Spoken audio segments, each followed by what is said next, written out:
میں عالیہ پچھلے 3 سال سے اس گھر میں تھی اور نائلہ سے میرا رشتہ کسی ملازمہ سے زیادہ ایک بڑی بہن کا تھا۔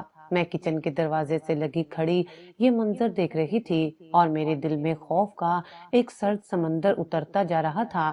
نائلہ کی کلائیوں اور ٹخنوں پر لوہے کی ان زنجیروں کے گہرے بدبودار نشانات واضح تھے جو برسوں کی قید کا قصہ سنا رہے تھے۔ یہ نشانات دیکھ کر مالکن کی آنکھوں میں ندامت اور خوف کی وہی گہری لکیریں ابھر آئیں جو پچھلے 5 سالوں سے ان کا مقدر بن چکی تھیں۔ 5 سال پہلے نائلہ کے شریف النفس والد کی وفات کے بعد مالکن نے ریاض احمد صاحب سے شادی کی تھی، ایک نیک اور پرہیزگار آدمی، مگر شادی کے فوراً بعد ہی نائلہ کی حالت بگڑ گئی تھی اور پھر ریاض احمد صاحب بھی فوت ہو گئے تھے۔ اس کے بعد تو جیسے ہماری دنیا ہی اجڑ گئی تھی۔ ڈاکٹروں نے نائلہ کو کنٹرول میں رکھنے کی سخت ہدایت کی تھی اور ایک مجبور ماں نے خود کو اس مجرمانہ فعل پر راضی کر لیا تھا، مگر ہر بار جب وہ یہ زنجیریں کھولتی تو مجھے لگتا جیسے وہ نائلہ کی نہیں بلکہ اپنی روح کو قید سے آزاد کرنے کی کوشش کر رہی ہیں۔ زنجیروں کے کھلنے کی ٹھنڈی لوہے جیسی آواز اس کمرے کی خاموشی کو چیرتی ہوئی ایک خوفناک حقیقت کا اعلان کر رہی تھی۔ یہ 5ویں بار تھا جب ہمیں نائلہ کو لے کر ہسپتال جانا پڑ رہا تھا۔ ہر بار مالکن خود کو اور مجھے یہ دلاسا دیتی تھی کہ یہ سب آصف کا سایہ ہے، کوئی بدروح ہے جو میری معصوم بہن سے چمٹ گئی ہے، لیکن اس بار ان کی آنکھوں میں خوف کے ساتھ ایک ایسا راز چھپا ہوا تھا جو مجھے کسی آنے والے طوفان سے واقف کر رہا تھا، ایک ایسا طوفان جس کا سامنا شاید اب مزید ٹالا نہیں جا سکتا تھا۔ گھر میں ہمارے 3 کے سوا اور کوئی نہیں تھا، ایک مالکن، ان کی بیمار بیٹی اور میں، کوئی مرد گھر پر موجود نہیں تھا، اور یہی وہ بات تھی جو مجھے اور مالکن کو اس خوفناک سچائی پر شک کرنے سے روکتی تھی کہ یہ کسی انسان کا کام ہو سکتا ہے۔ مالکن نے نائلہ کو بڑی احتیاط سے اٹھایا، اس کا نحیف وجود ایک بے جان گڑیا کی طرح ان کے ہاتھوں میں تھا۔ انہوں نے اسے پیار سے تیار کیا، چہرے سے خشکی کی لکیروں کو ہٹایا اور اس کے بکھرے ہوئے بالوں کو سنوارا جیسے یہ سفر ہسپتال کا نہیں بلکہ کسی رسمی دعوت کا ہو۔ وہ نائلہ کو سہارا دے کر تیزی سے کچن کے راستے سے باہر نکلی تاکہ کسی کی نظر ان پر نہ پڑے۔ میں صحن میں کھڑی تھی، میں نے لپک کر نائلہ کو اپنی گود میں لیا، اس کا ٹھنڈا وجود میرے ہاتھوں میں لرز رہا تھا اور اس کا بے بسی سے بھرپور چہرہ دیکھ کر میری آنکھوں میں آنسو آ گئے۔ نائلہ میری پیاری بہن، بس تھوڑا سا صبر، اور میں نے سرگوشی میں اسے تسلی دی۔ مالکن میرے قریب آئیں، ان کے چہرے پر خوف کے ساتھ ایک گہری ملامت بھی جھلکتی تھی۔ انہوں نے میری پیشانی پر ہاتھ پھیرا، ان کی آنکھیں آنسوؤں سے بھیگی ہوئی تھیں۔ بیٹا تم گھر کا خیال رکھنا، بس دیکھنا کوئی اندر باہر نہ آئے۔ میں نے ان کے ہاتھ کو تھام کر کہا، مالکن آپ فکر نہ کریں، میں ہر چیز کا دھیان رکھوں گی، بس آپ نائلہ کو جلدی سے لے آئیں۔ ان کے چہرے کے تاثرات عجیب تھے، ان کی آواز میں خوف کے ساتھ ایک تلخ اعتراف تھا۔ عالیہ، تم نہیں جانتی، اس بار ڈاکٹر فرحین کو سب کچھ معلوم ہو جائے گا، یہ 5ویں بار ہے، میں اسے مزید چھپا نہیں پاؤں گی۔ کیا معلوم ہو جائے گا؟ مالکن نے پریشانی سے پوچھا۔ مجھے صرف اتنا ہی معلوم تھا کہ ڈاکٹر نائلہ کے نفسیاتی حملوں کی وجہ سے بہت سخت لہجہ اختیار کرتی ہیں۔ مالکن نے تیزی سے آنسو پونچھے اور ان کی آواز مزید دھیمی اور بھاری ہو گئی۔ بس دعا کرو کہ ڈاکٹر اس حقیقت کو دوبارہ کسی سے نہ کہے کہ نائلہ کا جسم کمزور ہوتا جا رہا ہے، وہ مزید صدمہ برداشت نہیں کر پائے گی۔ وہ بیٹی کو لے کر ہسپتال کے لیے بھاگتی ہیں جہاں یہ ایک بار پھر ثابت ہونا تھا کہ اس معصوم پر مسلسل ظلم ہو رہا ہے۔ مالکن کے جاتے ہی گھر میں ایک عجیب سی خاموشی چھا گئی۔ میرے ذہن میں ڈاکٹر فرحین کا سخت لہجہ گونج رہا تھا اور مجھے یقین ہو گیا تھا کہ اس بار ڈاکٹر کا صبر ٹوٹ چکا ہوگا۔ میرے دل کی دھڑکنیں تیز ہو گئیں کیونکہ ڈاکٹر کے وہ ممکنہ الفاظ مجھے پہلی بار یہ احساس دلا رہے تھے کہ یہ آصف نہیں، کوئی تو انسان ہے، لیکن زنجیروں میں بند بیٹی کے ساتھ یہ سب کیسے ممکن تھا جبکہ ریاض احمد صاحب بھی فوت ہو چکے تھے اور گھر میں دوسرا کوئی مرد بھی نہیں رہتا تھا۔ یہ بات مجھے مسلسل پریشان کر رہی تھی۔ میں نے گھر کے ہر کونے کو دیکھا، ایسا لگا جیسے گھر کی دیواریں بھی اس خوفناک سچ کو چھپا رہی ہیں۔ میں کچن سے واپس آتے ہوئے نائلہ کے کمرے کے دروازے کے پاس رکی۔